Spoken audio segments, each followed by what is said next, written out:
Welcome to Train Signal. You're watching Hyper-V clustering. What?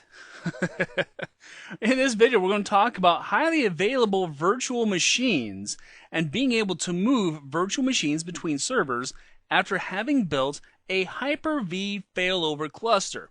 Now, by now, I expect that you know something about failover clustering. And the principles behind failover clustering can now operate with Hyper-V as well to create highly available virtual machines. So let's go ahead and let's talk about what this means a little bit. First of all, we're going to talk about what does it take to build a virtual machine cluster.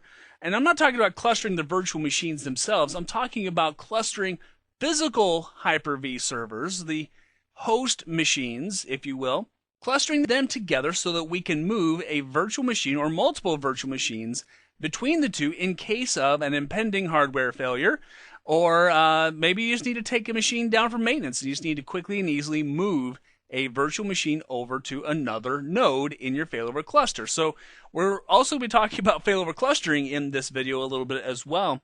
And then we're going to talk about the two easy methods of VM migration. So this stuff is not that complex, but I will tell you that what does it take to build a highly available set of virtual machine or failover clusters?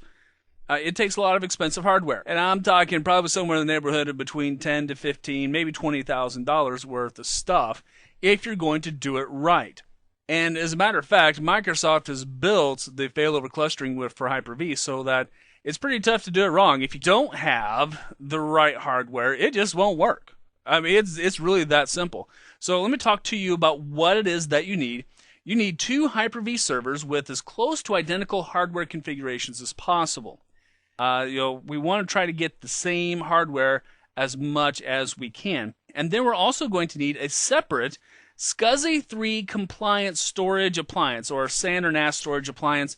You're probably going to want to get one that is iSCSI compliant. It's really easy to attach an iSCSI appliance to Server 2008 R2. There's actually been a lot of really neat work done in the world of iSCSI for it. So there's some good stuff. Now, on the storage appliance, you're going to need at least 2 volumes, okay? You're going to need 1 volume for quorum for failover clustering. And then you're also going to need 1 volume for storage. So your virtual hard drive files, your VHD files, are actually going to be living on this disk. Okay, that's where they're actually going to be living. The files are not actually going to live here. Okay, the files are not living here. They're actually living on the storage volume on your separate device. Now, here's why this is. And I know this is going to be kind of a blinding flash of the obvious, but just stick with me on it. If one of your machines goes down and the virtual hard drive is on this machine, guess what? You're stuck.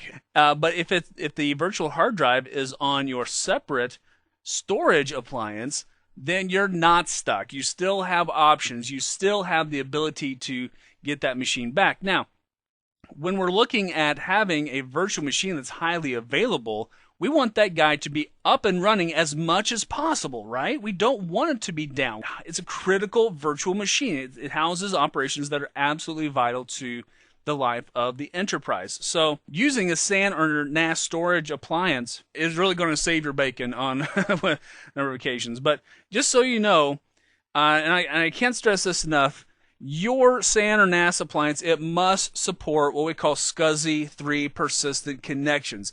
If it doesn't, it's not going to work, okay? I know this from experience. And by the way, these are not exactly the cheapest devices either. So if you're thinking about building a Hyper-V cluster, in your home office, hopefully you're independently wealthy or work for, a company with deep pockets. I mean, that's just the way it is, friends. You can't get away from it, okay? So anyway, once you do have it built and have it built correctly, here's how it works, okay? When you have one physical machine that is ready to go down, if it's, starting to quiver a little bit, or it just needs to be taken down for maintenance, maybe you need to add in some RAM, whatever, you can actually easily migrate the virtual machine that's living on it or running on it to a different machine in the failover cluster that you build, right? So you take two machines, attach a NAS or a SAN storage device. The virtual machine will run on obviously one or the other of the machines. Now, obviously, you might have more than one machine, right? I'm just using a simplified example so you get the concept. But in terms of the virtual machine and its RAM usage, processor usage, it's all going to happen on a Hyper-V server. The virtual hard drive is simply going to live on the storage device. When we move a machine from one node of our cluster, one physical machine of our cluster to the other, what's really happening is we're really moving all the stuff that's in RAM, right? We're moving all the configuration files that are living in RAM. We're simply transferring them over while the virtual hard drive still remains on the separate storage device. And so it really is kind of that easy. There's actually two ways that you can migrate or move your virtual machine. Now, there's the first way, the original method, what we have in Server 2008, by the way, which was called quick migration. Now, quick migration happens when the virtual machine is actually taken offline. That can be detrimental to the highly available status of that virtual machine, right? Because if you're taking the machine down and then moving it, that's all well, fine, and good, but you are going to be losing some time. You're going to be losing some downtime, and depending upon your service level agreement, that may not be good, right? If you're setting a failover cluster up to make sure that this machine is up and running as much as it possibly can be, you don't want the downtime. Now, it's nice, quick migration. It's not bad, but other than the fact that you are going to experience some downtime, that's not so good. Now, in Server 2008 R2, we have live migration. Now, live migration actually, basically, in essence, we actually take what's happening in RAM, all the stuff that's happening with that virtual machine, and we copy it over to the other node, okay? While the original machine is still running. You don't have any downtime, in theory, with live migration. The original machine continues to run. We simply copy all the stuff about that virtual machine, the configuration files, everything over to the other node. And once the copy is moved, the original VM is removed from the source machine, while your copy of it is actually now happily running on the destination machine. Now, in terms of the administrative experience, it almost seems as though it really does happen kind of by magic as far as we're concerned. We don't care how it happens, other than that it does. We're actually moving the virtual machine live from one node to the other, and we don't have any downtime. In essence, we are just simply taking the configuration files, the stuff that's in RAM, all that, and moving it over to the other node. Now, once you do have your failover cluster set up, it's really pretty easy. You notice here that I have on the screenshot, you notice here that I have these two items circled, live migrate virtual machine to another node. That's what you're probably going to use more often than not. Then you also have this option to quick migrate a virtual machine to another node. Now, when you select either of these options, the transfer of the virtual machine happens automagically. Again, the only difference between live migrate and quick migrate is that when we quick migrate, the machine has to be taken down, right? In live migration, it doesn't need to be taken down, and we just bop it on over, and everything goes on as well as it has in the past. Everyone's happy, users are happy, the boss is happy, you're happy. It's beautiful. It's just a beautiful thing. Quick migrate, you're going to get a little bit of downtime, and that may not be so great. Now, by the way, there is another little option here I want to circle here. Move virtual machines to another node. This option does require all of your virtual machines that you're going to be moving to be completely shut down. All right, so that's kind of the last-ditch effort. We don't want to do that if it's at all possible because everything happens manually here, right? Not nearly as much fun. All right, so after watching this video now, you should be able to describe what is required to build a Hyper-V failover cluster so you can have highly available virtual machines. You should be able to describe the two methods of migration and the difference between the two. But just so you know, wait, there's more. All right, you're thinking, wow, this was a really short video.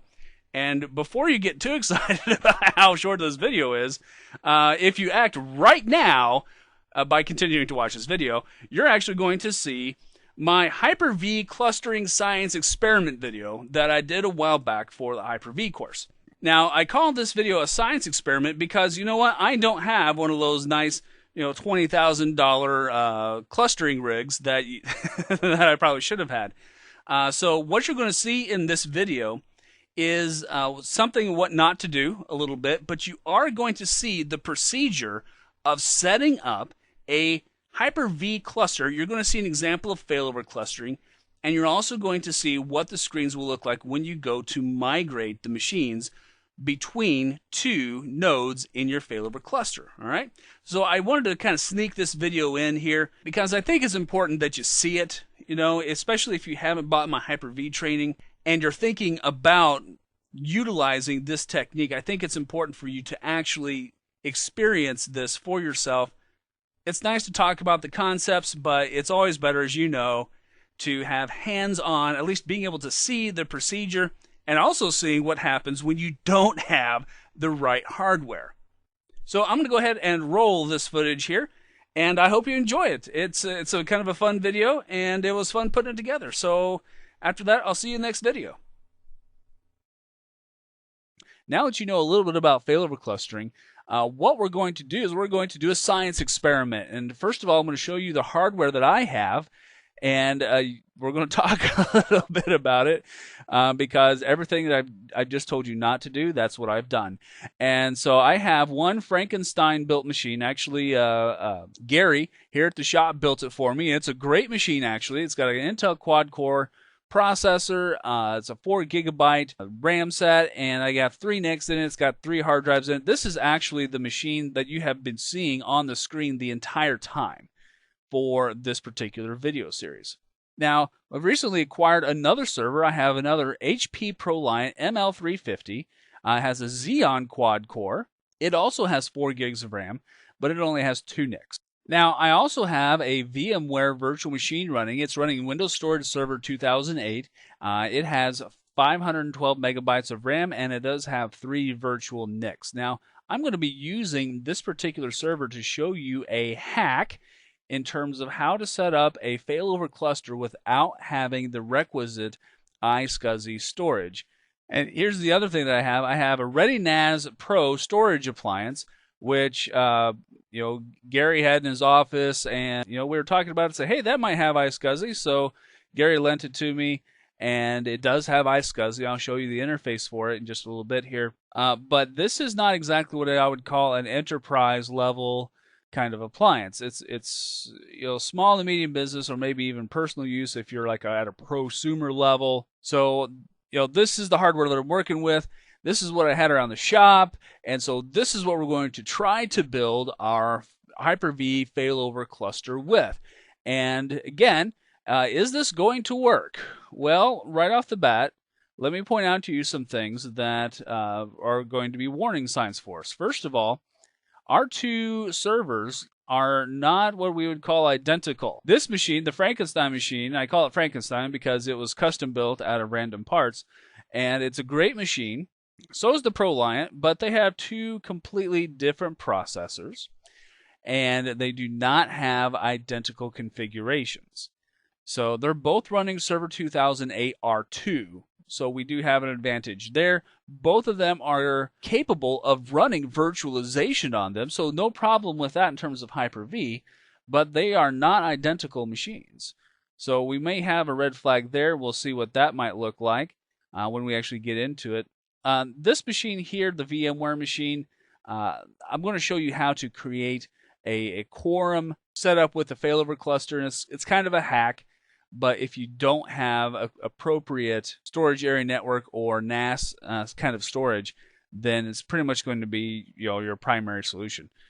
And this guy, this ReadyNAS, it gets the job done around here at the shop for what we need, but it's not a high-level storage appliance. Okay? It's just not. So we're going to give it a whirl and see how we do. In the upcoming demonstration, here's what I want to tell you up front. Okay? I really wrestled with whether or not to actually do this video for you because I didn't have the hardware that you should have for this kind of thing. I just didn't have a $20,000 budget for this one video. I know, go figure, right?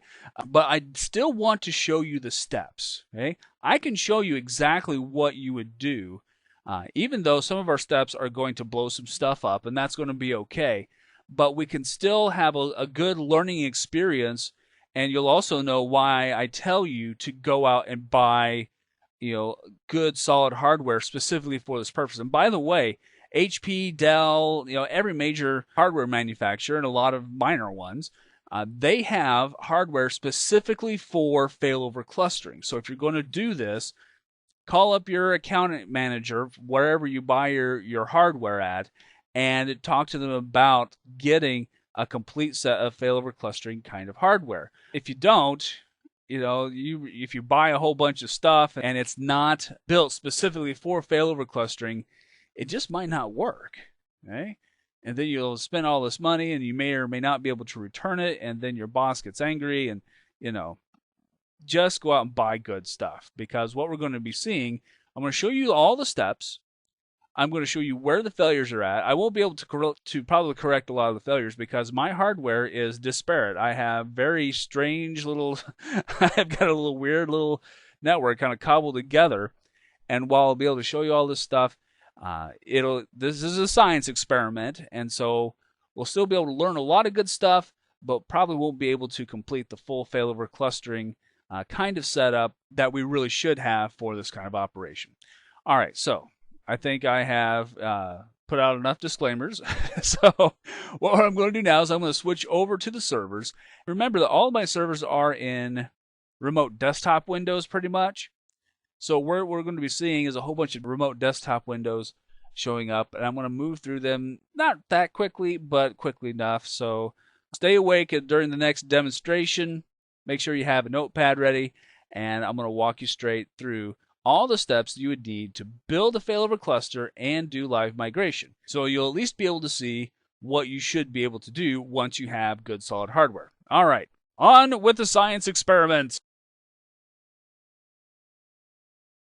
All right, so here we are over on the Hyper-V machine that we've been working with the entire time. And so you see that, it's pretty much as we left it from the last video.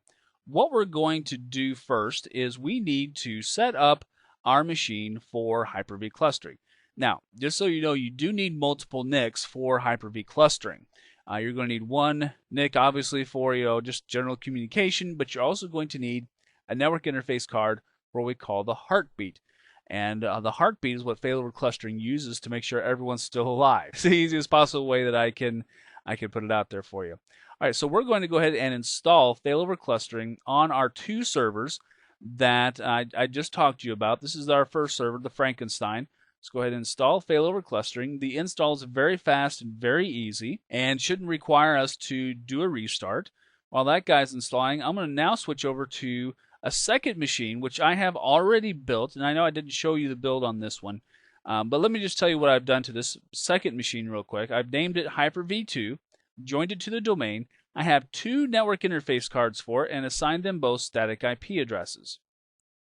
I have installed the Hyper-V role, as you see here, and I have no virtual machines running on this particular server. So it's pretty plain. It's pretty plain Jane, other than a couple of configurations and installing Hyper-V.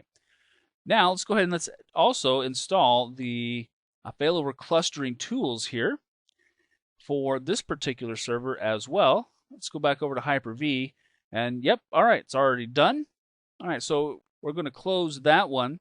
And by the way, there is, underneath features here, you will see an option for the failover cluster manager, and this is fine. However, there's also another administrative MMC for this as well. You can get to it from administrative tools. This is what we'll do most of our work in.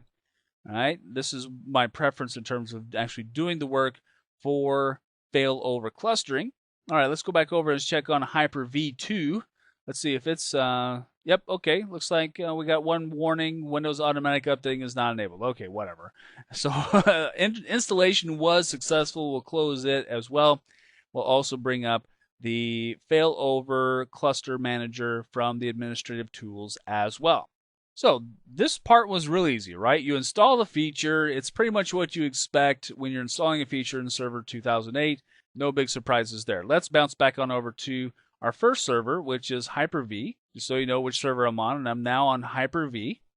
And so what we need to do is we need to attach our iSCSI storage. Now here's how we do that. When you have an iSCSI backend appliance, we use a little tool called the iSCSI Initiator. Now this iSCSI Initiator, what it does is it connects your machines to the iSCSI appliance.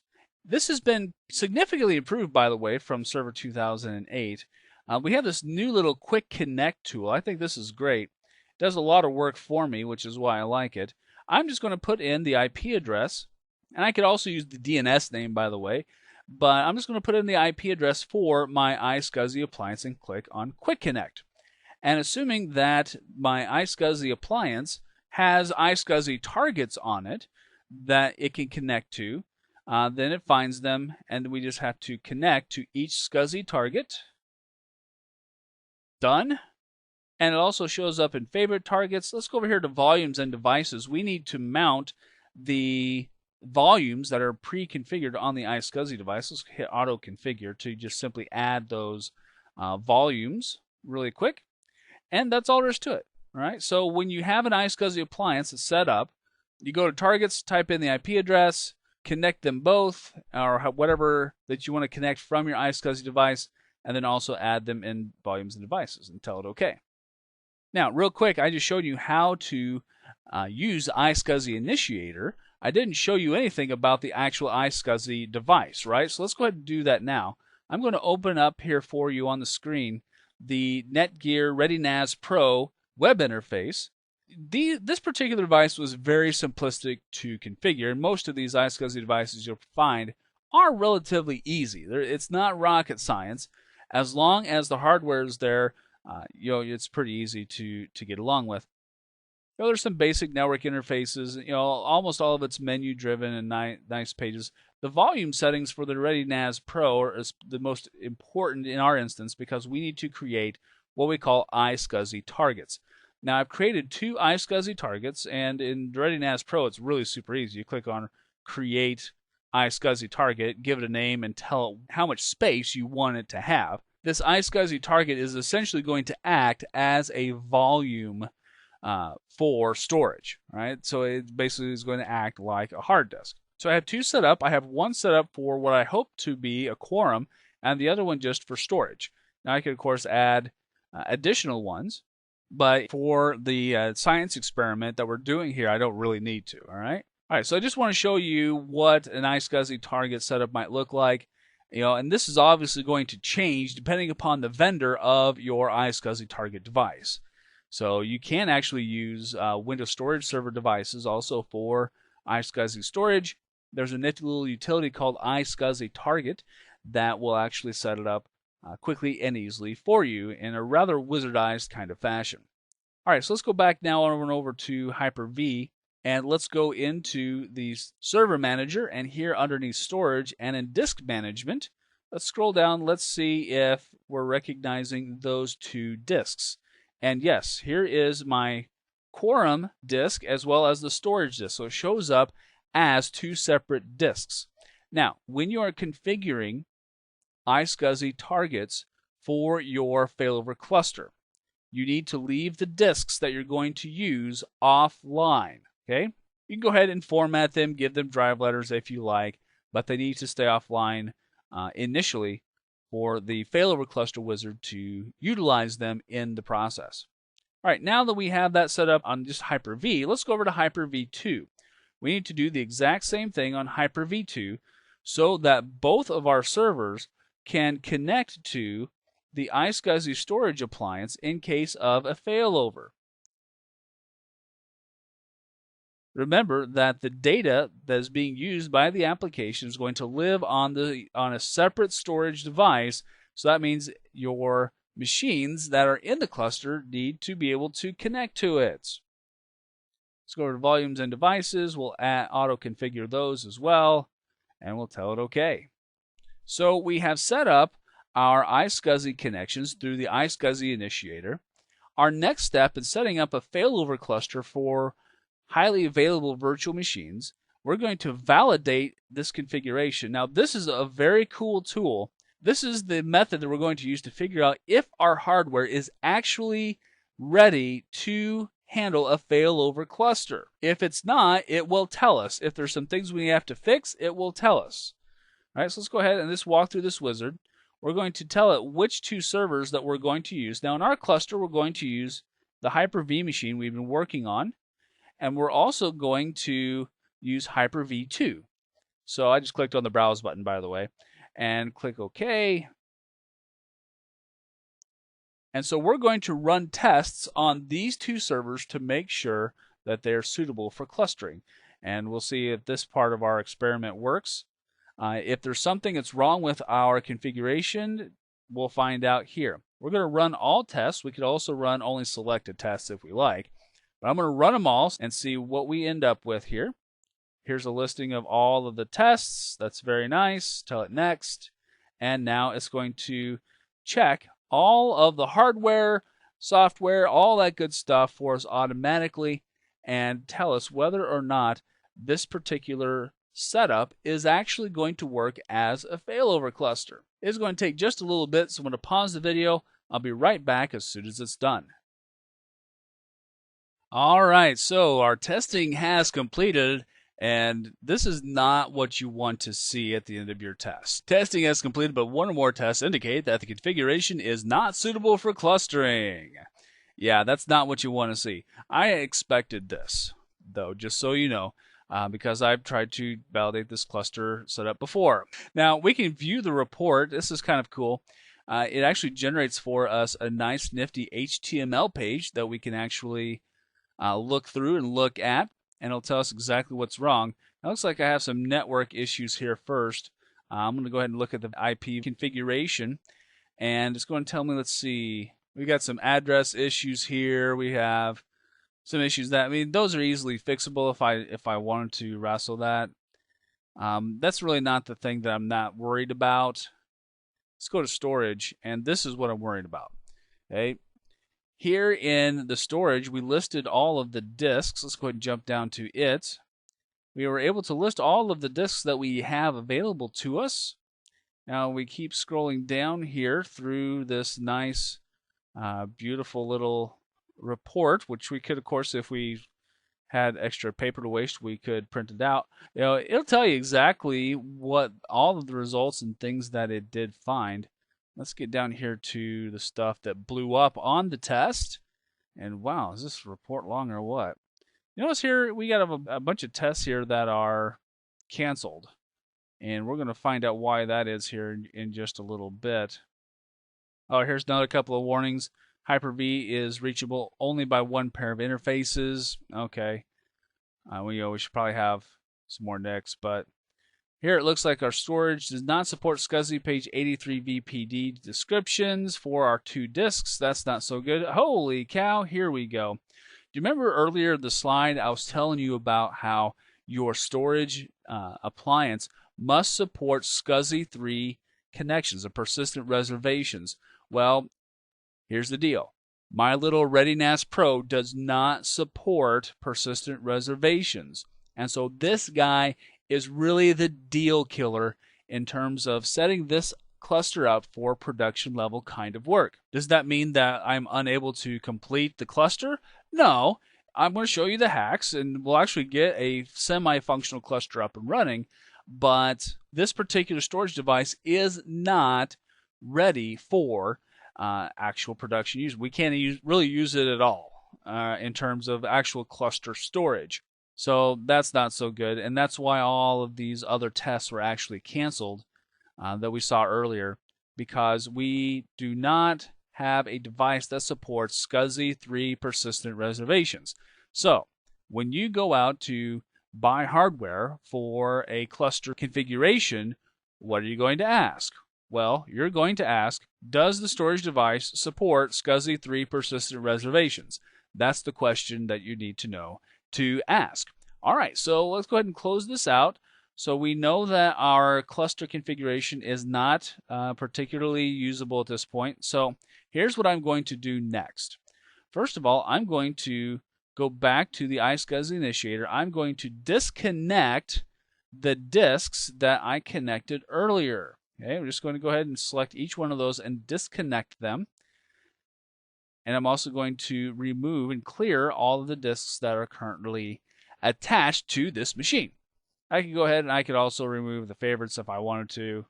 It's not really going to make it that much of a difference. But now these guys are disconnected. So now if I go back over to my server manager and I go into the disk storage or disk management, we should see that those disks that I just disconnected are no longer available. And yep, they're gone. All right, so we've removed them from where we at? Hyper-V 2. All right, so I just removed the disks that are not going to work, the iSCSI connection that's not going to work from Hyper-V 2. Let's go over to Hyper-V.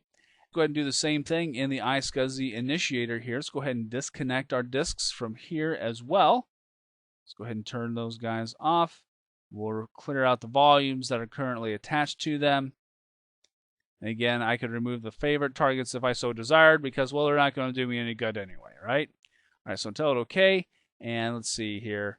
I don't have many disks showing up here in disk management, so I'm okay now. All right, so I'm okay in terms of being able to proceed. Now that we have disconnected the iSCSI device that will not work for cluster storage, we're going to run the configuration validator again.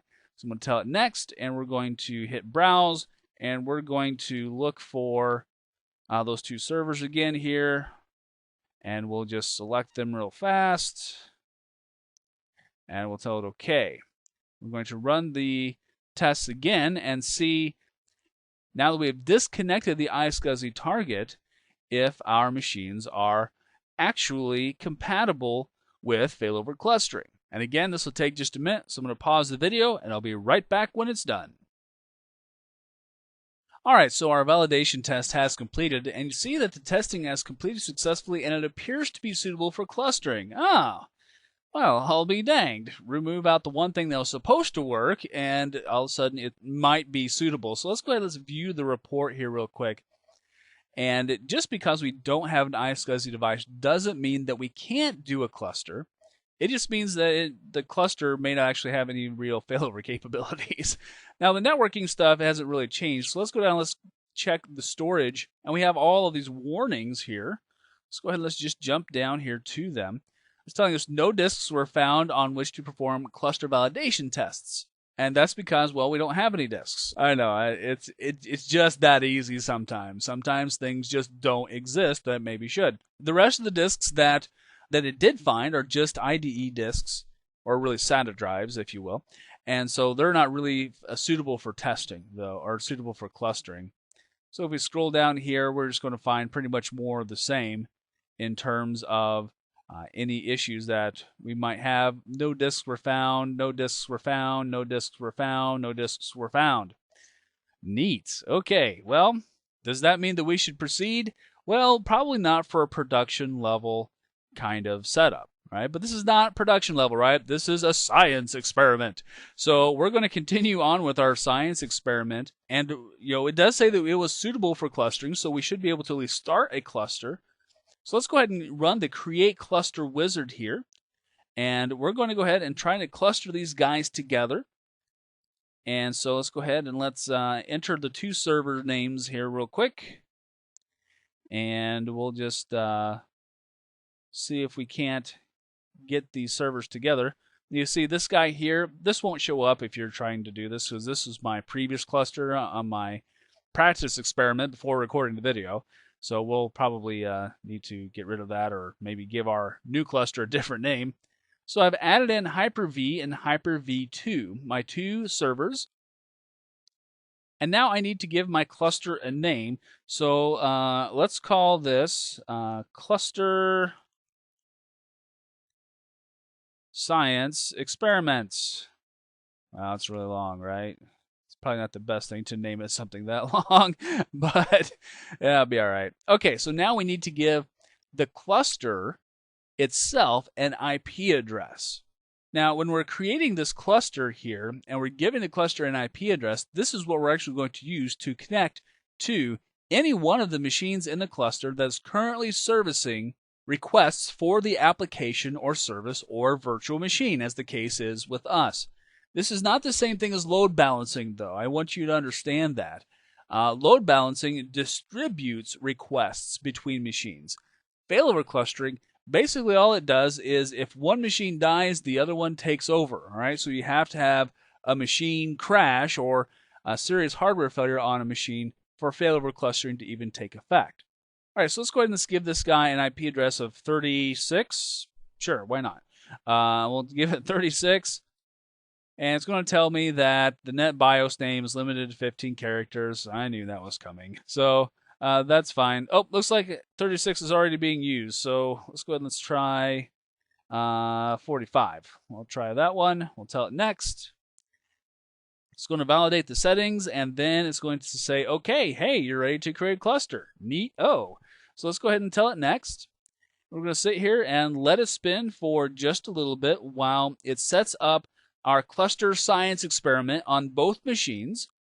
And then once that is done, we're going to go in and we're going to take a look at what we call the quorum settings. I'm going to explain to you a little more about what a quorum is and what you can use to set it up.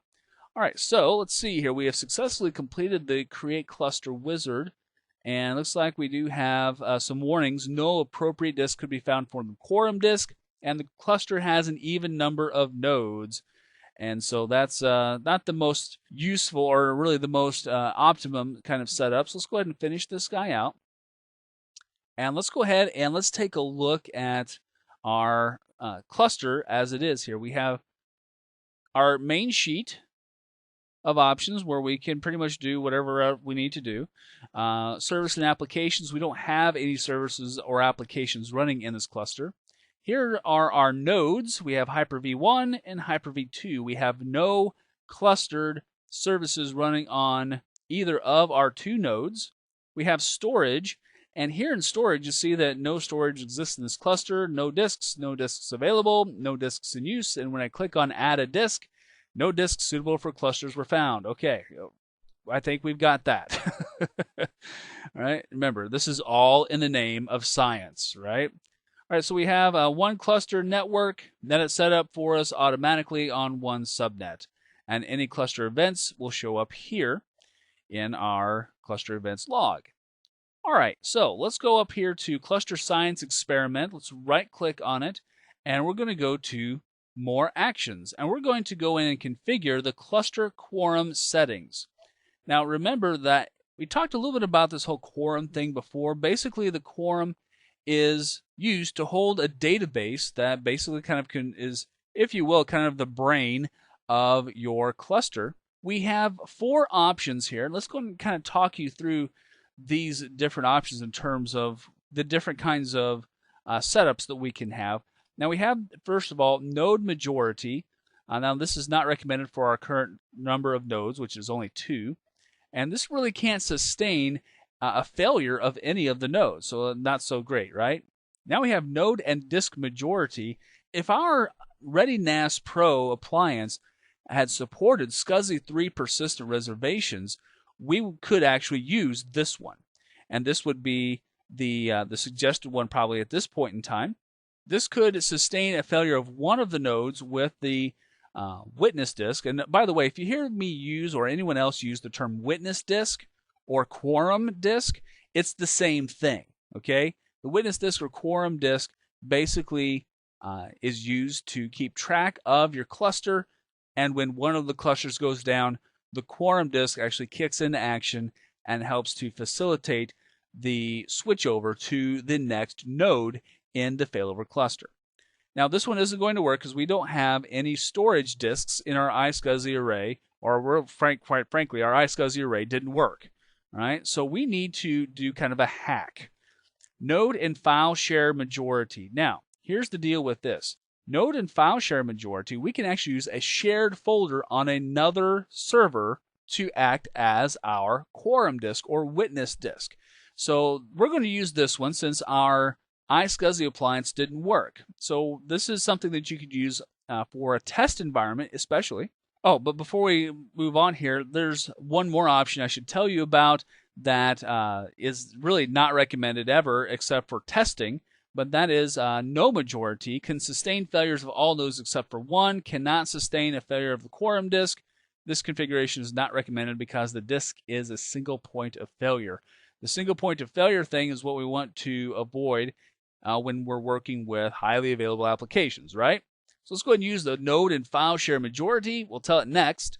And now we need to select where that shared folder is. Now, real quick, I'm going to switch over to a different remote desktop window here. I'm going to bring up my Windows storage server that I told you about a little while ago when I was telling you about what I have to set stuff up with. So I'm going to actually see. I think I have a share set up already, or at least I did.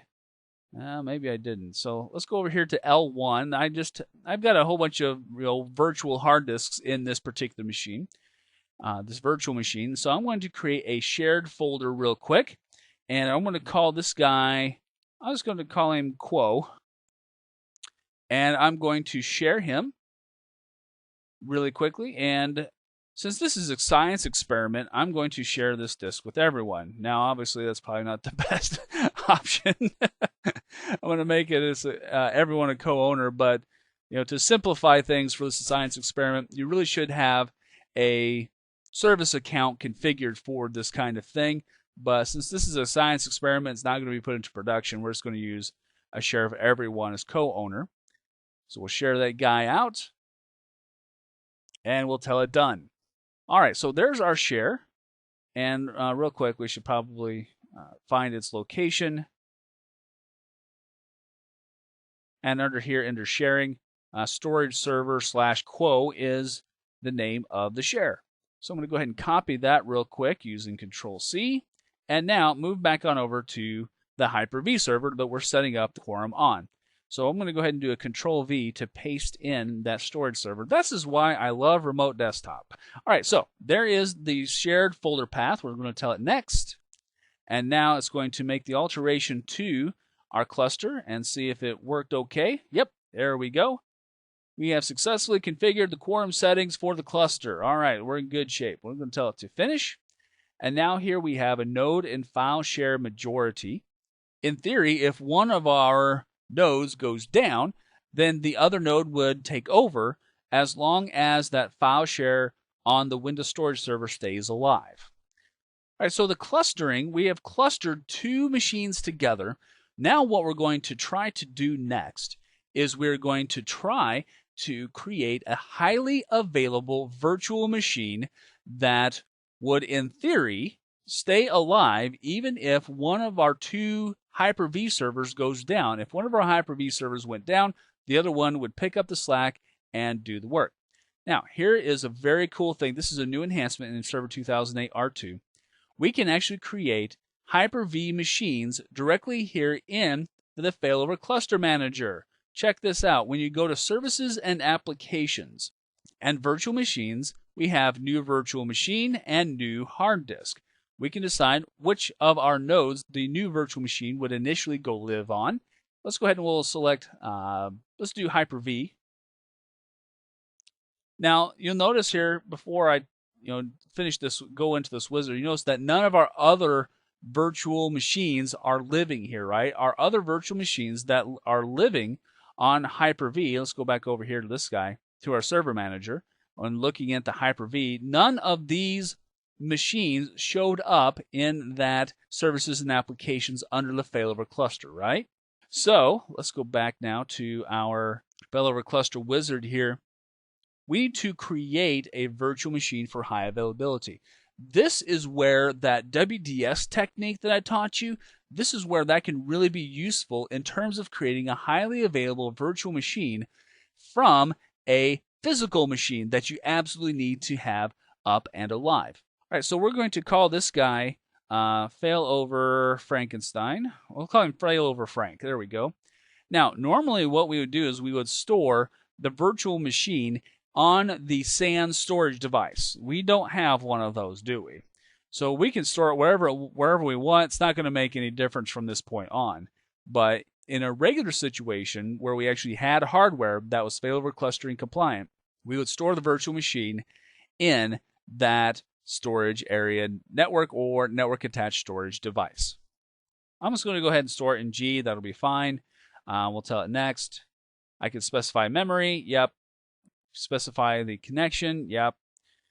Oh, one other thing. When you're setting up your Hyper-V machines, for failover clustering, the names of your networks should be the same. Okay? The names of your networks should be the same. And you may even want to utilize an internal style of network connection, by the way. It might make things just a little bit easier on you as well. So we're going to tell it next. And now I'm going to create a virtual hard disk. Yep, next. And now I can decide how I'm going to install the operating system here. So let's go ahead and browse for our ISO file folder that we've been using the whole time. There we go. And we're going to install Windows Server 2008 Data Enterprise. And we'll tell it, oh, by the way, also, if you're going to use WDS, remember, if it's a server that needs to be up and alive, and you're virtualizing a physical server that contains some kind of application for your users that must stay alive, have that high availability, you could go ahead and use WDS for installing an operating system and migrating a server from the physical world into the virtual. All right, we're not going to do that this time around. We're just going to install a brand new, fresh, clean machine. We'll tell it next and finish. Now notice this here, configure high availability. High availability was successfully configured for this service and application. The cool thing about it is that if you have a cluster and you create a virtual machine in that cluster, it will automatically configure that virtual machine for high availability. You don't have to do anything other than create it using the failover cluster manager. How awesome is that? I love that. That is way freaking cool. Now we can go ahead and view the report here real quick. It's going to tell me that the disk is not a path to storage in the cluster that can be added to the cluster. You must ensure this storage is available to every node in the cluster to make this virtual machine actually highly available. What does that tell us? This virtual machine, even though it says that it's highly available, really isn't. And that's because of a lack of that clustering storage iSCSI device, which we removed because our device was not compatible. All right, so that creates our machine here, and it's going to load up. Let's go ahead and right click. Let's go ahead and start this guy here and bring him to life. All right, failover Frank, let's see if you're, I'm going to right click on this guy and select connect, and that will bring up the nifty remote desktop style kind of connection to our machine here. Now when I click on it, we still are getting that mouse not captured. So, or with highly available virtual machines, you still need, and probably especially need, to install that integration services disk, which I know you already know about. So from here on out, this machine that I'm building, I don't really need to do anything else with it in terms of being able to make it highly available. It's already highly available as far as it can be. Now it's just a regular old server, and we would install or reinstall or redeploy an operating system, especially if we're using WDS, right? We just go ahead and install it like we normally would, and away it goes, So I'm going to let this guy install for a little bit. It'll probably take it about 20 minutes for the operating system to install. So I'll be right back as soon as that guy's done, and then I'll talk to you about quick migration, live migration, and a couple of other fun things. All right, so you see that failover Frank here has completed its installation. So let's go ahead and let's do just some, basic setup, enough that we can get the integration services installed. Nothing too crazy here, but basically after you have the operating system installed, you can install whatever other services and applications that you so desired to it that would also be highly available, and with all of the extra little advantages and toys that come along with having a machine virtualized. Let's go ahead and go over to Action, Insert Integration Services Disk, and we'll go ahead and install Hyper-V Integration Services. Nothing new here, nothing surprising, right? And at this time, you already know how to set up a machine, so we're not going to really do much else with it other than make sure that Hyper-V has been installed, set up, and the machine rebooted and ready to go. All right, so I'm going to go ahead and minimize that guy and let him run. Now, right now, Hyper-V, or failover Frank, lives on Hyper-V, right? And so the idea behind failover clustering is that if Hyper-V would actually die, failover Frank would end up going over to Hyper-V v2, which currently has no services or applications hosted on him right now. So at this point in time, this is what your failover cluster would really look like, minus the iSCSI storage and whatnot, but we've talked about how that affects things already. Let's talk now about this whole idea of live migration and quick migration. Now, if I selected failover Frank here on Hyper-V2, you'll notice here, I'm going to go and stretch this guy out just a little bit so you can see all the options here in the Actions pane. There are two options here, live migrate virtual machine to node and quick migrate. Here is the difference between these two migration options. Basically, all we're really doing is moving the virtual machine over to the other Hyper-V host. Okay, that's all that we're really doing. It's kind of a fancy copy and paste. The quick migrate option actually shuts down the virtual machine, kind of puts it into a bubble and then moves it. Live migration, on the other hand, will move the virtual machine over to the other node, the other Hyper-V host, and while still leaving the original up and running until the migration to the other machine is complete. Now, this is useful for a lot of things like maintenance and all of that kind of stuff. We can move our machines back and forth while we're doing and performing maintenance on a particular machine. Now, we do have this up and running. Let's go ahead. Let's try a live migration real quick, just to see if in our current failover cluster it will actually go. And just so you know, I'm guessing we should probably put on our goggles at this point in the science lab, because there's a pretty good chance this is going to blow up in our face. So let's go ahead, let's try it and see how it does. And it says no, migration attempt failed. And that's because we really don't have an optimum setup in terms of our Hyper-V migration. Our hardware is really not really there in terms of being able to do this. Let's try a quick migrate. A quick migrate will move it while it actually saves the virtual machine and then ports it over to the other Hyper-V host, but it does actually shut down the machine. Now, it looks like it was able to remove it from Hyper-V. Let's go over to Hyper-V2 and see if it shows up. Nope. Back over here to Hyper-V. Oh, it showed back up. Okay. Well, it looks like we're unable with our current hardware setup to move that guy over via quick migrate or live migrate. Now, we do have one more option here. We can actually move the virtual machine to another node. And by the way, this is similar to moving other services and whatnot in a regular cluster. Let's go ahead and see if we can make that happen. And again, make sure you have your goggles on, because this may indeed blow up on in our face again. All right, looks like we are able to move it, but the question is, can it actually run? And that's I'm betting it probably isn't. Again, our cluster here is only partially functional, all right, as you see. So let's go ahead and let's move it back over to Hyper-V, and then that machine should come back up. Yep, there we go. So at this point in time, due to the fact that our failover cluster really doesn't have that shared storage and all that good stuff, we're really kind of stuck in terms of this guy actually being able to be migrated. So this is definitely not a production setup, but at this point in time, here's what you do know how to do, however. Okay? You know how to install a failover cluster, assuming that you have the proper equipment and hardware, right? You know how to create a highly available virtual machine. You know that when you need to move your virtual machines around, you can use the live migrate or quick migrate.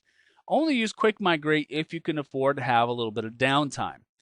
Use live migrate when you cannot afford to have downtime for this particular virtual machine. You also know how to use the iSCSI initiator to actually connect an iSCSI backend to a Hyper-V failover cluster. So I've actually walked you through all the steps, and even though in the demonstration we weren't actually able to get this failover cluster running because, again, science experiment, primarily I still wanted to be able to show you all of the steps that go into creating a Hyper-V failover cluster in R2. I also wanted to show you this, these cute little buttons, Live Migrate and Quick Migrate. And we really couldn't do that without having a failover cluster in line. One more quick note, and I know this is probably kind of a duh statement, but I'm going to say it anyway, just because I think it needs to be said. Some folks think that live migration means a live migration from a physical server into a virtual server, actually converting a physical server, taking the operating system, moving it into a virtual machine. And that's not the purpose of live migration in server R2, all right? The purpose of live migration is the ability to move a virtual machine from node to node without having to have that virtual machine services or applications have any kind of downtime. All right, so even though our experiment had limited success, we have still seen the procedure and what is needed for setting up a failover cluster for your Hyper-V machines in Server 2008 R2. So, having said that, we're going to call our experiment a 50% success. We were able to create it, we were able to see the steps, but due to our hardware limitations, we just couldn't finish it all the way out, so this was a production-ready cluster. And again, if you're going to be doing failover clustering at all, especially with the virtual machines, you're going to need to get your boss or whoever is in charge of the coin purse at your shop, get them to open up the wallet and shell out some pretty significant dollars to do failover clustering altogether. All right, so that will wrap up this video. Let's go ahead and let's move back on over to our slides. Let's do some wrap up and then we'll be done. All right, so we covered a lot of ground in this particular video. So after watching this one, you should be able to describe failover clustering in terms of how it's useful in conjunction with Hyper-V. You should be able to describe the hardware requirements for failover clustering in general. Of course, don't forget that your processors have to be compatible with Hyper-V and virtualization in order to make a Hyper-V cluster. You should be able to run the validate a configuration wizard to determine the viability of hardware for clustering, attach iSCSI storage using the iSCSI initiator in Server 2008 and of course R2. You should be able to create a basic failover cluster using a node majority and file share quorum configuration. Now, of course, we did that because we did not have iSCSI, but we still wanted to have some level of failover viability utilizing this methodology. The better method is, of course, to have an iSCSI storage appliance that supports SCSI 3 persistent reservations, right? So don't forget those words. Make sure you print out the notes from this video. And when you're shopping around for clustering hardware, keep that in mind. Also, you should be able to create a highly available virtual machine using the failover clustering manager. And wasn't that cool? I mean, all you had to do was create it, and high availability was configured automatically. Of course, our high availability, not so much due to the hardware restrictions that we have for the demonstration. But it is super easy to have that high availability. And don't forget the advantages of using WDS, as we've shown previously in the video series here, of actually turning a physical server into a virtual machine and still making it highly available. Because once you have created that virtual machine using the failover clustering manager, you can go ahead and use WDS as well in order to redeploy the operating system from a physical server and all of its random components, whatever it may have, into that virtual machine. Last but not least, we talked about the differences between a quick migration and a live migration. Now remember that a quick migration actually shuts down the virtual machine before migrating it over to the other Hyper-V host. Live migration, on the other hand, does not shut down the machine and actually provides continual service while the machine is being moved over to the other node. All right, well, that wraps up this video, and hopefully I'll see you in another video.